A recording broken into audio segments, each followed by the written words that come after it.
Do you realize that we have troops on the ground in the Ukraine? Yes. Okay. Yep. Did anybody know that before the leak? I think all of us that have sentience and But weren't sentience, born you need to define yesterday. sentience. Define sentience for me. Well, It's a big word. I don't do well with big words. I like those any eighth grade words. any of us who have a brain and weren't born yesterday knew that there's no way all we're doing is sending money over there. All we're doing is giving them some arms. So to me, I think these Pentagon papers actually just confirmed everything all of us already knew anyway. Well, wait a minute. Someone needs to explain to me Mm, how a 21-year-old, Jack mm, Teixeira, by the way, is his name, a yep. 21-year-old Air National Guard first class, which is like the third, I think, second or third lowest rank. He's basically an IT tech, right? Oh my god. How does a 21-year-old Air National Guard, even with security clearance, get access to this information? And by the way, it's not just that he had access to it. This is some of the information that was put in front of the Joint Chiefs of Staff. And I don't know what you know about intelligence gathering or prepping reports, Yes. but there's a whole lot of compartmentalization that goes on for exactly this reason, that people, that the government's supposed to make sure that this stuff doesn't leak out, right? Exactly. Because when you look at the volume of what was leaked out, and it wasn't just papers, it was photographs over what, 4 or 5 months, Yes. right? Yep. This was sort of a Dealings Julian with Assange yes. kind of leak, right? And we'll get into what's in Yeah. it in a second. But if you really are going to tell me, or if the government is going to tell me that this guy acted alone, Yeah. what's my old line, that there's a bridge in Brooklyn I'd like to sell you? Well, and notice, I'm I don't know if you noticed, Robert, the thing that's most disconcerting to me about this whole situation is the way the press is handling it. So now apparently it's the job of the press. Remember, we're not allowed to call them the enemy of the people. But now the press, instead of protecting and cultivating a source, they actually went and did the investigation, found the kid, and turned him over to the military. I that to me is the most disturbing part of this whole story. All what came out to me personally, I'm like, yeah, we all kind of knew that our government is corrupt. The military is a bunch of liars. They always lie. No one should be surprised that they don't want a peace agreement in 2023 and they plan to extend this war into 20. None of us are stupid, but apparently the press thinks we're stupid enough to not notice that they've turned on their sources and they've turned on the American people and have gone state's witness essentially. Okay.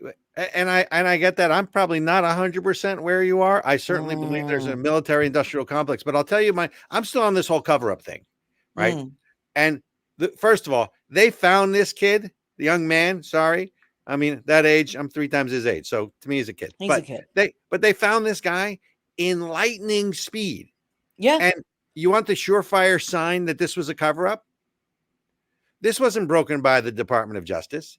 This wasn't broken by the FBI. This was broken by the Washington Post and the New York Times. exactly. So Exactly. if it's broken by these, by the way, these guys couldn't find a journalistic story if you handed it to them, The, right? They half of couldn't, the half right? of these people are actually CIA operatives in Who? my personal opinion. Who's the Half of what people? journalist?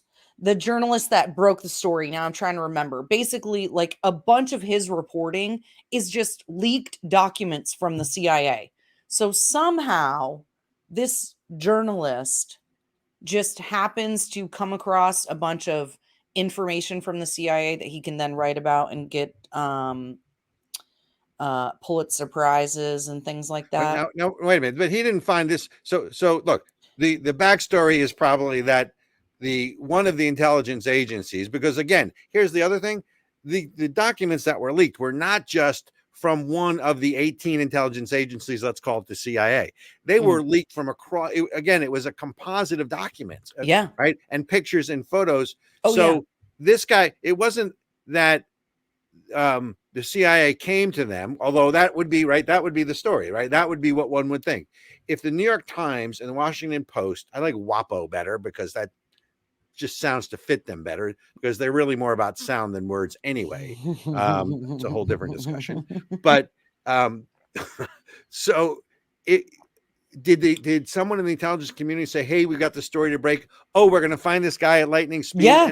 and yeah, we're going to convict him." I get that, and all of a sudden, it's off the front page.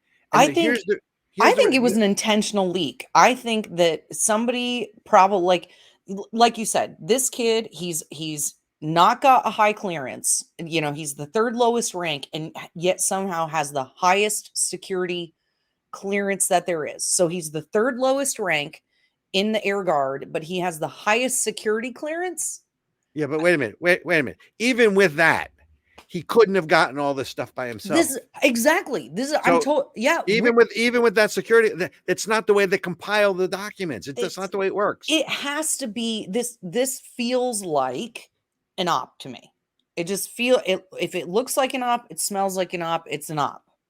Well, so again, I have a different spin on this. Right? Okay. My take on this is a little different because I agree with you. It's either one of two things. It's either a story that's intentionally planted to lead, Russia astray or our enemies astray, but that gives them a little too much credit. I think they're covering their am I allowed to say? Well, I was going to say covering their rear end. I think they're covering their rear end. I mean, look at it this way, and we've talked about this whole Ukraine-Russia war before. Yeah, and there is no reason. Someone needs to explain to me what our national interest is in troops on the ground, and here's what I think they're protecting.